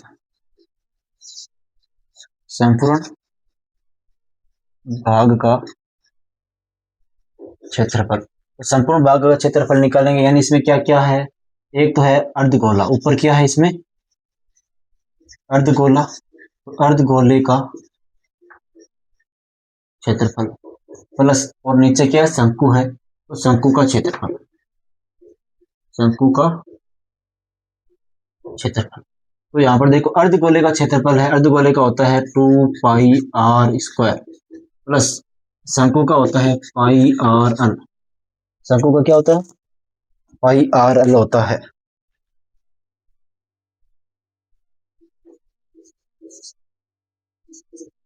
तो यहाँ पर हम कॉमन ले लेते हैं, इधर पाई आर है इधर भी पाई आर है, पाई आर कॉमन लेंगे, इधर तो एक तो 2 बच रहा है और एक आर बच जाएगा, मतलब आर स्क्वायर है, एक आर बाहर ले लिया तो एक आर बच जाएगा, प्लस इधर क्या बच रहा है, एल बच रहा है। तो यहाँ पर मान रख देते हैं, पाई का मान हम रख लेते हैं 22/7 इंटू आर का मान हमारे पास कितना है, त्रिज्या 3.5, तो जैसे पॉइंट हटाएंगे तो बट्टा में क्या आ जाएगा 10, यानी पॉइंट हटाएंगे तो एक संख्या से पहले पॉइंट 10 आ जाएगा, कोष्टक 2 इंटू 3.5 प्लस अल का मान कितना है 12.5। तो यहाँ पर देखो ये 7 का पहाड़ा 5 और बोलते तो 7 पंजा 35, और ये 1 पंजा 5 और 20 पंजा 10, और ये 10 को 22 को हम काट देंगे 2 को 11 बार, तो इधर तो बच रहा है 11, और यहाँ पर क्या बच रहा है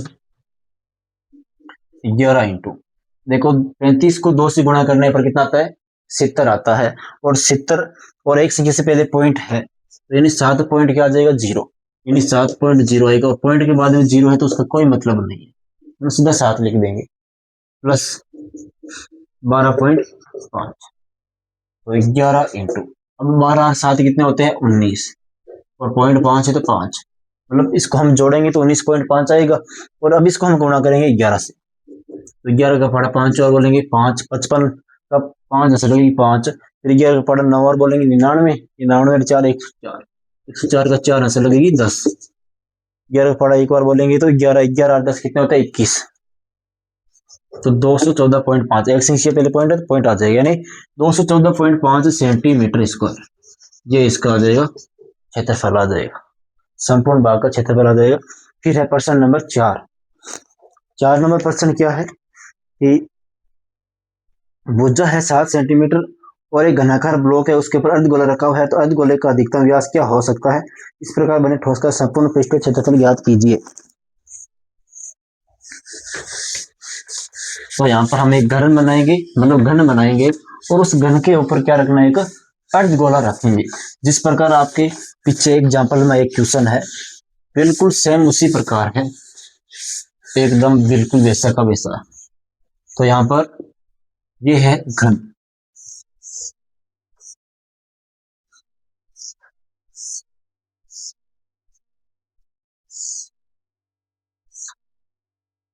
ये तो हमने बना दिया, और इसके ऊपर एक क्या रखना है, और एक अर्धगोला रखना है, इसके ऊपर क्या रखना है एक अर्धगोला, तो ये वाला भाग हमारे पास कट जाएगा क्योंकि ये ढक जाएगा, इसको भी हम डैश डैश से कर देंगे, ठीक है। अब यहाँ पर देखो हमें क्या दे रखा है इसमें कि 7 सेंटीमीटर दे रखी है भुजा, यानी ये चौथा एग्जाम्पल है, तो घन की भुजा दे रखी है आपको 7 सेंटीमीटर,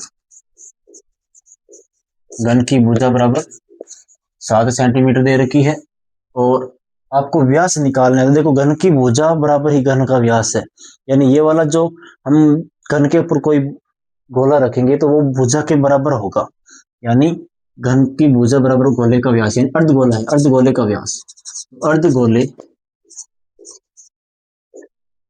अर्धगोले का व्यास, गोले का व्यास, व्यास भी कितना हो जाएगा 7 सेंटीमीटर, यानी जितनी भुजा है उतने अर्धगोले का व्यास हो जाएगा, यानी व्यास कितना होता है ये टोटल व्यास होता है।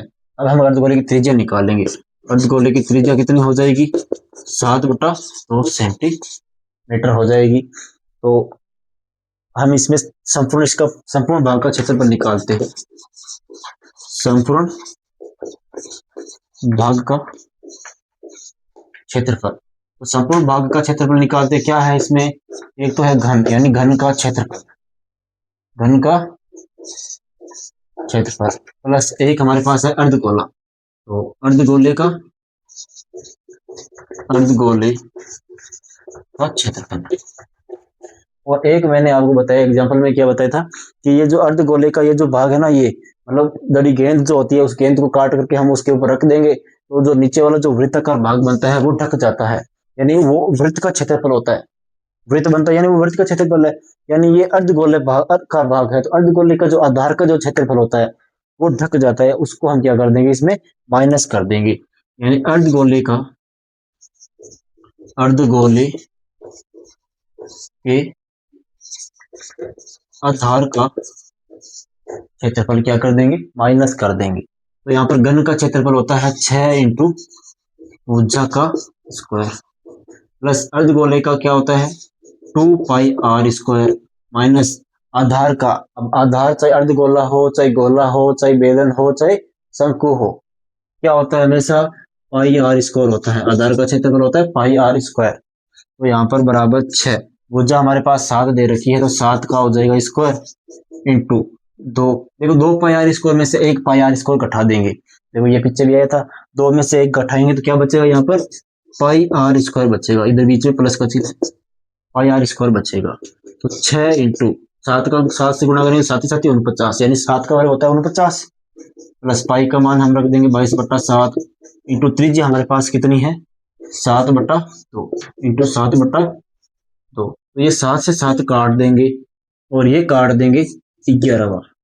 तो इसको हम गुणा करते हैं तो कितना आता है 54 का मतलब 4 से लगेगी 5 और 24 से 5 हो जाएंगे 29, यानी 294 हो जाएंगे। प्लस 11 को 7 से गुणा करेंगे 77 और 77/2, तो इधर आ जाएगा 294 प्लस 77 में 2 का भाग देंगे तो 38 पॉइंट कितना होता है 5, यानी 77 का आधा कितना होता है 38.5। और ये इसमें हम जोड़ लेंगे तो हमारे पास तो ये 0.5 का 0.5 आ जाएगा, 8 4 12 2 से लगेगी 1, फिर 9 रहे 10 3 13 3 और 3 332.5 सेंटीमीटर स्क्वायर, ये इसका आ जाएगा आंसर आ जाएगा। फिर है नंबर एक, क्वेश्चन नंबर है 5 नंबर क्वेश्चन क्या है, 5 नंबर प्रश्न है कि ये सेम ही है, इसमें घन है और उस घन को बीच में से मतलब इसमें से काट करके एक अर्धगोला बनाया जाता है, यानी इसको इतना काटते हैं इस घन को, इसके तो ऊपर रखा था और इसको हम काट देते हैं, क्या करते हैं काट देते हैं, तो इस प्रकार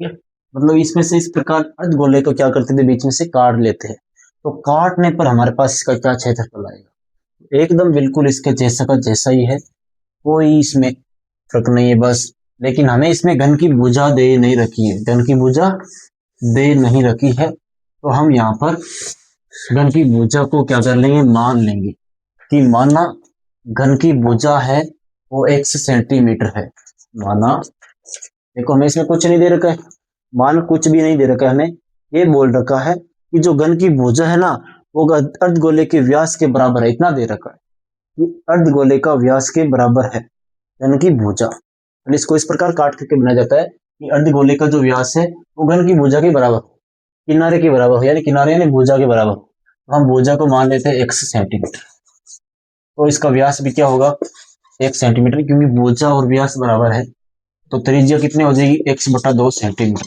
यानी त्रिज्या व्यास क्या होती है x/2। तो यहाँ पर हम मान रख लेते हैं 6, भुजा हमारे पास है x का स्क्वायर प्लस, अब 2 पाई आर स्क्वायर में से पाई आर स्क्वायर घटाएंगे तो पाई आर स्क्वायर बचेगा, अभी बताया था, तो 6x स्क्वायर प्लस पाई, त्रिज्या का मान है x/2 का स्क्वायर। देखो यहाँ पर आपको पाई का मान नहीं देखना है क्योंकि आपको कोई मान दे ही नहीं रखा है, तो पाई का मान रखने की कोई जरूरत नहीं, तो यहाँ पर 6x स्क्वायर प्लस पाई को x स्क्वायर से गुणा करेंगे तो पाई x स्क्वायर आ जाएगा, और यहाँ पर 2 का वर्ग करेंगे, 2 का वर्ग होता है 4, इसके बट्टा में कुछ नहीं तो क्या ले लेंगे 1 ले लेंगे, तो यहाँ पर हम इसको गुणा करते हैं 30 से करके इसको सरल कर लेते हैं, 6 को 4 से करेंगे तो 24 और x स्क्वायर है तो x square plus pi x square को गुणा करेंगे 1 से तो पाई x स्क्वायर आ जाएगा, और बट्टा में 4 का 4, तो इसको हम थोड़ा सरल कर लेते हैं, तो 1/4 आ रहा है बाहर और एक हमारे पास क्या कॉमन आ रहा है, दोनों में x स्क्वायर है तो x स्क्वायर बाहर कॉमन ले लेंगे, तो इधर तो बच रहा है 24, कितना बच रहा है इधर 24 प्लस इस तरफ बच रहा है 5, और ये इसका सेंटीमीटर स्क्वायर, ये इसका आ जाएगा आंसर। बहुत सरल प्रश्न है ये। फिर है छठा प्रश्न कि एक दवा का कैप्सूल एक बेलन के आकार का है जिसके दोनों सिरों पर एक अर्धगोला लगा हुआ है, यानी एक कैप्सूल है जो बेलन के आकार का है और जिसके दोनों सिरों पर क्या लगा हुआ है अर्धगोले लगे हुए हैं, ठीक है, और हमें उस कैप्सूल के की संपूर्ण ऊंचाई भी दे रखी है, तो यहाँ पर हम एक चित्र बनाते जिस प्रकार आपको दे रखा है, चित्र तो आपको दे रखा है किताब में, यानी ये एक बेलन है, ये एक बेलन है, ठीक है, और इस बेलन के दोनों सिरों पर क्या है अर्धगोला, थोड़ा बड़ा बना लेते हैं,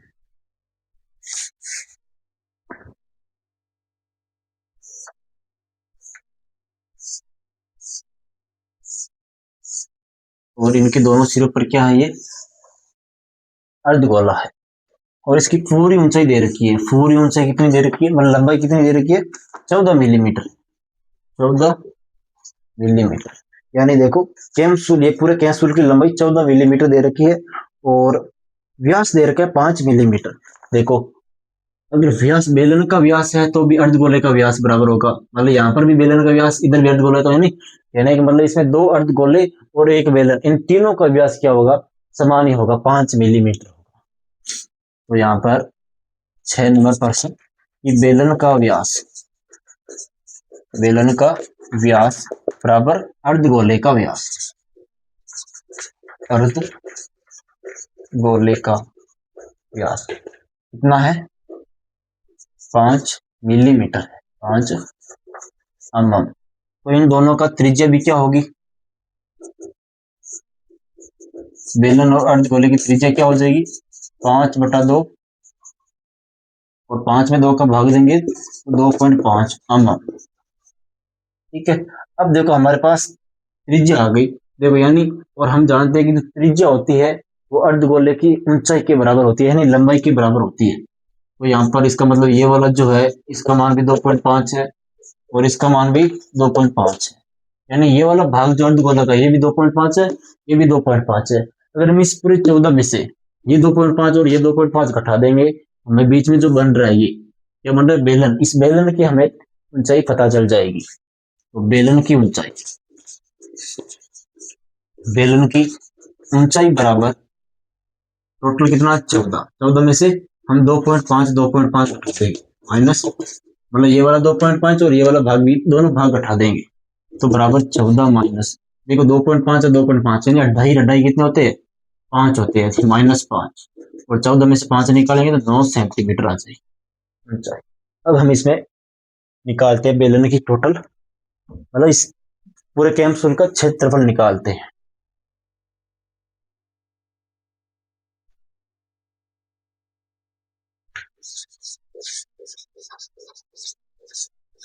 कैप्सूल का क्षेत्रफल, कैप्सूल का क्षेत्रफल सूत्र क्या होगा, देखो हमारे पास एक तो है बेलन, क्या है, एक बेलन, तो हम बेलन का क्षेत्रफल लिख देंगे, बेलन का क्षेत्रफल प्लस 2 क्या है, 2 अर्धगोले का क्षेत्रफल है, 2 इंटू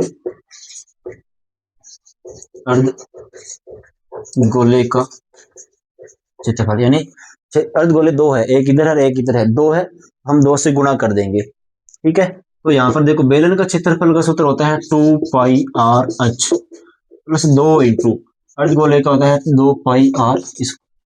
तो इसमें क्या कॉमन आ रहा है, देखो 2 आ रहा है, पाई है, आर है, इधर भी 2πr है, तो 2πr हम बाहर ले लेंगे, इधर क्या बच रहा है, h बच रहा है, प्लस इधर एक तो ये 2 और एक इसमें से r बच जाएगा, क्योंकि r स्क्वायर है तो एक r बाहर लिया तो एक r बच जाएगा।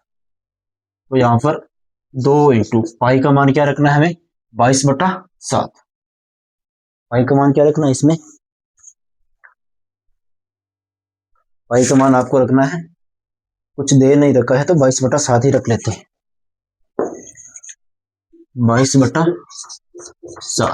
इंटू त्रिज्या हमारे पास देखो हम ये रख लेते हैं 5/2 वाली, ताकि ये 2 से 2 कट जाएगा, नीचे वाला 2 इस ऊपर वाले 2 से कट जाएगा, कोष्टक, इधर हम h का मान हमारे पास कितना, इधर 9 है, प्लस 2 इंटू 5/2, ये 2 से 2 इधर कट रहा है और इधर से भी ये 2 से 2 कट रहा है, तो 22 को 5 से करेंगे तो 110 आएगा बट्टा 7, और इधर 9 प्लस 5, ये 2 से 2 कट गया, 5 बच गया, और 9 और 4 कितने होते हैं, 9 और 5, ये 5 कितने होते हैं, 14 होते हैं, यानी 110/7 इंटू 14, इसको हम काट देंगे, कितना आ जाएगा, 2 बार, यानी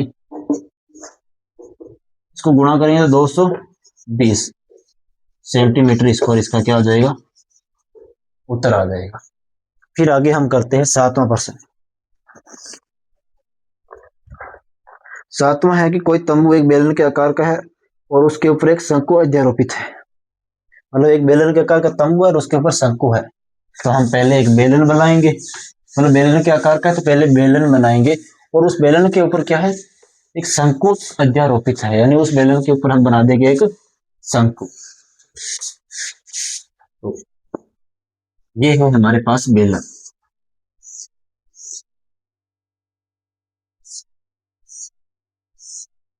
ठीक है।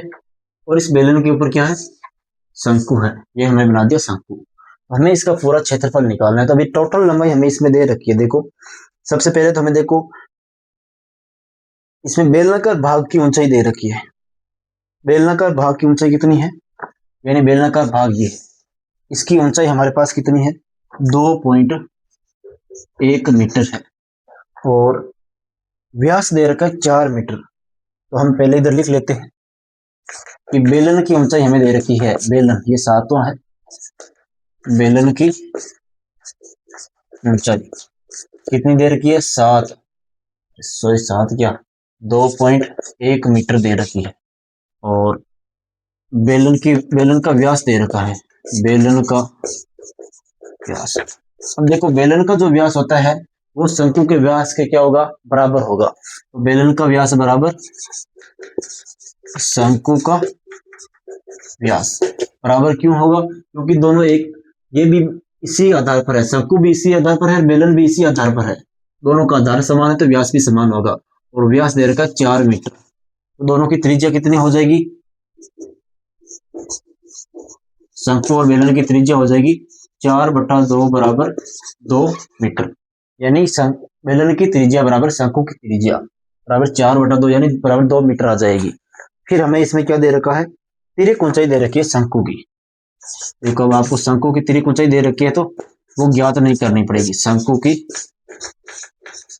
तिर्यक ऊंचाई, और वो कितनी दे रखी है, 2.8 मीटर दे रखी है। शंकु की तिर्यक ऊंचाई दे रखी है 2.8। तो हमें पहले इस कैनवास का क्षेत्रफल निकालना है। तो कैनवास का क्षेत्रफल बराबर कितना हो जाएगा, पहले तो हमारे पास क्या है, शंकु है, तो शंकु का क्षेत्रफल लिखेंगे, शंकु का क्षेत्रफल प्लस फिर हमारे पास बेलन है तो बेलन का क्षेत्रफल लिखेंगे, बेलन का क्षेत्रफल। तो यहाँ पर देखो शंकु का क्षेत्रफल का सूत्र होता है, वो होता है पाई आर एल प्लस बेलन का होता है वो 2πr/h। इसमें जो कॉमन आ रहा है वो कॉमन ले लेते हैं, पाई आर है आर, इधर भी पाई आर आ रहा है तो पाई आर बाहर ले लेंगे, इधर एल बचेगा और इधर बचेगा 2h। इसमें हम मान रख देते हैं, तो पाई का मान तो हमें रखना है 22/7। पाई का मान क्या रखना है, कुछ दे नहीं रखे तो 22/7 इंटू त्रिज्या हमारे पास कितनी आई थी, त्रिज्या आई थी हमारे पास 2, तो 2 रख देंगे। कोष्टक एल का मान हमारे पास कितना आया था, त्रिज्या ऊंचाई थी 2.8 प्लस बेलन की ऊंचाई कितनी थी 2.1 यानी 2 गुणा 2.1 तो बराबर 22 को 2 से गुणा करेंगे 44/7, यानी इस 22 को 2 से करेंगे 44 और बट्टा में 7 आ जाएगा। तो इनको हम 2.8 प्लस इसको गुणा करेंगे तो 4 पॉइंट क्या आएगा 2 आ जाएगा। ठीक है, तो यहाँ पर 44/7 कोष्टक, इनको जोड़ लेंगे कितना आएगा, अब ये 4 5 6 1 7 आ जाएगा, कितना आ जाएगा 7। मतलब इनको जोड़ेंगे तो 7.0 आएगा, यानी 7 के पॉइंट के बाद कोई जीरो है तो कोई मतलब नहीं, यानी 7 से 7 कट जाएगा और 44 मीटर स्क्वायर आ जाएगा। अब आगे हमें क्या दे रखा है कि 1 मीटर स्क्वायर कैनवास की लागत कितनी है, 500 रुपए है। यानी 1 मीटर स्क्वायर कैनवास की लागत कितनी है, 500 रुपए है। कहने का मतलब है 1 मीटर कैनवास की लागत 500 रुपए है। अगर मैं आपसे पूछूं कि बताओ मुझे 2 मीटर कैनवास की लागत कितनी होगी 2 मीटर स्क्वायर की, तो आप क्या करोगे, 500 को 2 से गुणा करेंगे यानी 1000। अगर इसी प्रकार मैं पूछूंगी 4 मीटर स्क्वायर कैनवास की लागत, तो आप 500 को 4 से गुणा करोगे यानी 2000 आ जाएगा। इसी प्रकार हमारे पास 44 आ रहा है, हम 44 मीटर स्क्वायर कैनवास की लागत ज्ञात करनी है तो हम 500 को गुणा करेंगे 44 से, तो 44 मीटर स्क्वायर कैनवास लागत बराबर 500 इंटू 44 और 500 को 44 से गुणा करेंगे तो हमारे पास कितना आता है, 22,000 आता है, 22,000 रुपए। और ये इसका क्या आ जाएगा, आंसर आ जाएगा। फिर है एग्जाम क्वेश्चन नंबर है 8वां की ऊंचाई दे रखी है और व्यास दे रखा है, एक बेलन है और उस बेलन के ऊपर क्या है, उसी ऊंचाई का उसी व्यास वाला एक सर्कवाकार भाग उसमें से हम काट लिया जाता है। तो देखो बेलन तो हमारे यही काम आ जाएगा, बेलन तो हम यही काम ले लेंगे। और इसमें यह बोल रहे हैं कि उस बेलन में से उसी ऊंचाई और उसी व्यास का एक शंक्वाकार भाग क्या कर लिया जाता है, काट लिया जाता है। इसमें देखो शंकु भाग ऊपर लटका है, ठीक है, और इसमें शंक्वाकार भाग को इसके अंदर से काट लिया जाता है उसी ऊंचाई और उसी व्यास का, यानी ये शंक्वाकार भाग है। हाइट भी उतनी होनी चाहिए जितनी बेलन की उतनी हाइट यहां तक लेके आना है, और व्यास भी ये सेम होना चाहिए, यानी ये वाला सेम होना चाहिए। तो इसमें हमारे पास क्या क्या दे रखा है, हमें दे रखा है बेलन की ऊंचाई दे रखी है। तो बेलन की ऊंचाई, बेलन की ऊंचाई, तो बेलन की जितनी ऊंचाई है उतनी किसकी ऊंचाई है, शंकु की है। बेलन की ऊंचाई बराबर शंकु की ऊंचाई, और वो कितनी है, 7 नहीं 2.4 सेंटीमीटर, कितनी है, 2.4 मीटर है, मतलब सेंटीमीटर है। यानी कहने का मतलब है कि इसकी ऊंचाई समान होगी, क्योंकि बेलन की जितनी ऊंचाई है ना उतनी ऊंचाई का हमें एक शंकु काटना है, तो दोनों की ऊंचाई समान ही होगी, तो 2.4 सेंटीमीटर हो जाएगी। और त्रिज्या दे रखी है हमें बेलन की, तो जितनी बेलन की त्रिज्या होगी उतनी ही किसकी त्रिज्या होगी, त्रिज्या है कि व्यास, व्यास दे रखा है। तो बेलन का जितना व्यास दे रखा है, व्यास हमें दे रखा है एक, उतना ही शंकु का व्यास हो जाएगा, शंकु का व्यास, और व्यास दे रखा है 1.4 सेंटीमीटर। तो बेलन की जो त्रिज्या है वो शंकु की बेलन की त्रिज्या और शंकु की त्रिज्या बराबर होगी, कितनी, हम इसमें भाग देंगे 1.4 में, 2 का तो 0.7 आ जाएगा, 0.7 सेंटीमीटर, यानी 1.4 है, इसमें 2 का भाग देंगे तो 0.7 सेंटीमीटर आ जाएगा। जब हमें 2 का भाग देते 7 आता है, और एक संख्या से पहले पॉइंट लगा देंगे। फिर हमारे पास और तो कुछ नहीं दे रखा है, अब हमें इसका क्षेत्रफल निकालना है। तो संपूर्ण क्षेत्रफल, उससे पहले हमें त्रिक ऊंचाई निकालनी पड़ेगी, क्योंकि शंकु आ गई तो शंकु हमें त्रिक ऊंचाई जरूरत पड़ेगी। अल का मान, अल के बराबर होता है h square plus r square. h का मान तो हमारे पास है 2.4 प्लस अल का मान है हमारे पास 0.7, r का मान और इसका भी स्क्वायर है बराबर, तो इसका वर्ग होता है 576, और ये 5.76 आ जाएगा, प्लस 7 का होता है 49, और ये 0.49 आ जाएगा। तो यहाँ पर इनको हम जोड़ेंगे तो कितना आएगा, ये आ जाएगा हमारे पास 625, यानी 6.25 आ जाएगा।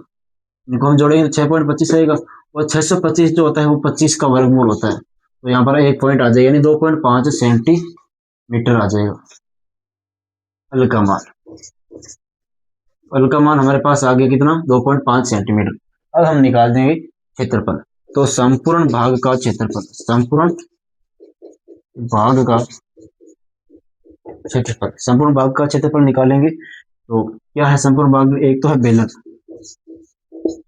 बेलन का क्षेत्रफल, प्लस एक हमारे पास क्या है, इसके अंदर शंकु है, तो शंकु का क्षेत्रफल, शंकु का क्षेत्रफल, और प्लस एक चीज और है हमारे पास, और वो है इस बेलन का आधार, बेलन का आधार। हमें संपूर्ण ठोस का क्षेत्रफल निकालना है, ठीक है, यानी जो जितना शेष बचता है ठोस का उसका निकालना है। तो इसमें ये आधार जो है ना वो भी बच रहे, ऊपर वाला तो नहीं आएगा, क्यों, क्योंकि ऊपर वाला हमने इसमें काटा है इसको, तो ये खोखला हो गया, ये भाग ये खोखला हो गया, तो ऊपर वाला नहीं आएगा, लेकिन इसमें कौन सा आएगा, नीचे वाला भाग आएगा। तो नीचे वाला क्या है, ये बेलन का आधार का क्षेत्रफल है, ये क्या है, बेलन के आधार का क्षेत्रफल। तो यहाँ पर हम इसको सरल करते हैं, तो बेलन का क्षेत्रफल होता है 2πr(h) प्लस शंकु का क्षेत्रफल क्या होता है, πr(l) प्लस बेलन के आधार का हो गया πr²। आधार जहां पर नाम आ जाए इसका मतलब उसका क्षेत्रफल हमेशा πr² ही होता है। तो इसमें जो कॉमन आ रहा है क्या, इधर इधर भी पाई आ रहा है और एक r कॉमन आ रहा है, इधर हो गया 2h प्लस इधर पाई r ले लेंगे, इधर l प्लस इधर r, तो पाई का मान हम रख देते हैं 22/7। पाई का मान क्या रखना है, कुछ दे नहीं रखे तो 22/7 इंटू त्रिज्या हमारे पास कितनी है, 7 है। त्रिज्या हमारे पास कितनी है, 7। तो हम भाग देंगे तो 7 बटा पॉइंट हटाएंगे तो 7/10 आ जाएगा। कोष्टक 2 इंटू अच का मान हमारे पास कितना आया, अच का मान है हमारे पास ऊंचाई 2.4, मतलब जितनी बेलन की है उतनी शाखों की ऊंचाई है समान है, तो 2.4 प्लस एल का मान हमारे पास है 2.5 प्लस आर का मान हमारे पास है 0.7। इनको हम जोड़ लेते हैं टोटल को, तो ये कट जाएगा 7 से 7 और ये कट जाएगा 11 और ये आ जाएगा 5, यानी 11 से और ये 5 से कट जाएगा। तो इधर तो कितना आ रहा है 11, ऊपर तो आ रहा है 11 और बट्टा में कितना आ रहा है 5। ठीक है, तो 11/5 आ रहा है और इधर कितना आ जाएगा, देखो हम 2 को इसको गुणा करेंगे तो 4, 8 आ जाएगा और 0.4 आ जाएगा, 48 आ जाएगा। 24 को 2 से गुणा करते हैं तो, और ये 25 से 7 को जोड़ लेंगे तो 7 5 12 प्लस 3.2 आ जाएगा। 3 पॉइंट कितना आ जाएगा 2, यानी इनको हम जोड़ेंगे 3.2 आ जाएगा। तो यहाँ पर 11/5 इंटू इनको जोड़ेंगे तो 4 3 7 7 रहेगा 8, मतलब 4 3 7 7 रहेगा 8 आ जाएगा, यानी 88/5 आ रहा है। तो 88 में हम 5 का भाग देंगे तो इसका मान जो है वो 17 पॉइंट कुछ आ जाएगा, यानी 17 पॉइंट कुछ आएगा 17.2। 88 को 11 को 8 से गुणा करेंगे 88 आएगा, 88 में 5 का भाग देंगे तो 17 पॉइंट कुछ मान आएगा इसका। ठीक है, फिर हमारे पास है 9वां प्रश्न, लास्ट बचता है इसका 12.1 प्रश्नावली लास्ट प्रश्न है कि लकड़ी के एक ठोस बेलन के प्रत्येक सिरे पर एक अर्धगोला खोदकर निकालते हुए, देखो आपको चित्र दे रखा है, पहले हम इस चित्र को बनाते हैं जो आपको दे रखा है। अर्धगोला यही काम लेते, बेलन तो यही काम ले लेते हैं इसमें भी। और इसमें करना क्या है कि बेलन के दोनों सिरों से जो ये अर्धगोला है, मतलब दोनों तरफ से अर्धगोला खोद करके निकाला जा रहा है। कहने का मतलब दोनों सिरों में हमें अर्धगोला लगाना है, इधर भी अर्धगोला है और इधर भी अर्धगोला है। ठीक है, ये इस प्रकार का चित्र है। तो इस प्रश्न में हमें क्या क्या दे रखा है, हमें पहले तो दे रखा है कि बेलन की ऊंचाई दे रखी है, क्या दे रखी है, बेलन की ऊंचाई, और वो दे रखी है 10 सेंटीमीटर, और हमें दे रखा है व्यास दे रखा है ना, त्रिज्या दे रखी है। त्रिज्या देखो जितनी बेलन की त्रिज्या उतनी अर्धगोले की त्रिज्या होगी, तो यहाँ पर बेलन की त्रिज्या अर्धगोले की त्रिज्या की क्या होगी बराबर, तो यहाँ पर दे रखी है 3.5 सेंटीमीटर। ठीक है, और हमें कुछ दे नहीं रखा है और तो कुछ बचा ही नहीं है। तो यहाँ पर देखो हम संपूर्ण क्षेत्रफल निकालते हैं, संपूर्ण भाग का क्षेत्र बराबर क्या दे है, एक तो हमारे पास बेलन है तो हम बेलन का क्षेत्रफल लिख लेंगे, बेलन का क्षेत्रफल प्लस, और दो हमारे पास अर्धगोले हैं, कितने अर्धगोले हैं 2, तो 2 अर्धगोले का क्षेत्रफल लिख लेंगे, यानी 2 इंटू अर्धगोले का क्षेत्रफल। तो यहाँ पर बेलन का क्षेत्रफल होता है 2πr(h) प्लस अर्धगोले का होता है 2 इंटू 2πr²। तो इधर 2πr कॉमन आ रहा है, इधर भी 2πr कॉमन आ रहा है, इधर 2πr बाहर ले लेंगे तो इधर क्या बच गया h, प्लस इधर ये 2πr बाहर ले लेंगे, एक तो ये बच रहा है और एक r बच जाएगा, क्योंकि r स्क्वायर है, एक r बाहर ले लेंगे तो एक r बच जाएगा। तो 2 इंटू पाई का मान 22/7 इंटू त्रिज्या हमारे पास कितनी है 35/10, यानी पॉइंट उठाएंगे तो 1 0 आ जाएगा, यानी 35/10 आ जाएगा। और कोष्टक में h का मान हमारे पास है 10 प्लस 2 इंटू ये 35 बटा कितना आ जाएगा, 3.5 ही रख दे इधर। ठीक है, तो ये 7 पंजा 35 और एक पंच पंजो, बी पंजा 10, और ये 2 से 2 कट जाएगा। ठीक है, तो इधर बच रहा है 22। इधर क्या बच रहा है हमारे पास? सिर्फ 22 बच रहा है और कुछ नहीं बच रहा है। कोष्टक इधर तो हमारे पास है 10 प्लस 35 को मैं 2 से गुणा करता हूँ तो 70 आता है। 35 दूना 70, और लेकिन पॉइंट है एक संख्या यानी 70, यानी 7.0 आ जाएगा। और ये पॉइंट के बाद में 0 इसका कोई मतलब नहीं है, तो इसमें क्या बचेगा? सिर्फ 7 आ जाएगा। और 10 से 7 कितने होते हैं? 17। यानी इधर तो आ रहा है 22 और गुणा में 17। 22 को आप 17 से गुणा करोगे तो आ जाएगा 17 का 17 34, यानी 374 आ जाएगा। 374 सेंटीमीटर, इसको गुणा करेंगे ये इसका आ जाएगा आंसर। ये हो गई हमारी प्रश्नावली कंप्लीट 12.3, और 12.2 पढ़ेंगे हम नेक्स्ट क्लास में। अगर आपको ये हमारी क्लास अच्छी लगी हो तो लाइक करना, शेयर करना, कमेंट करना, और जय हिंद जय भारत।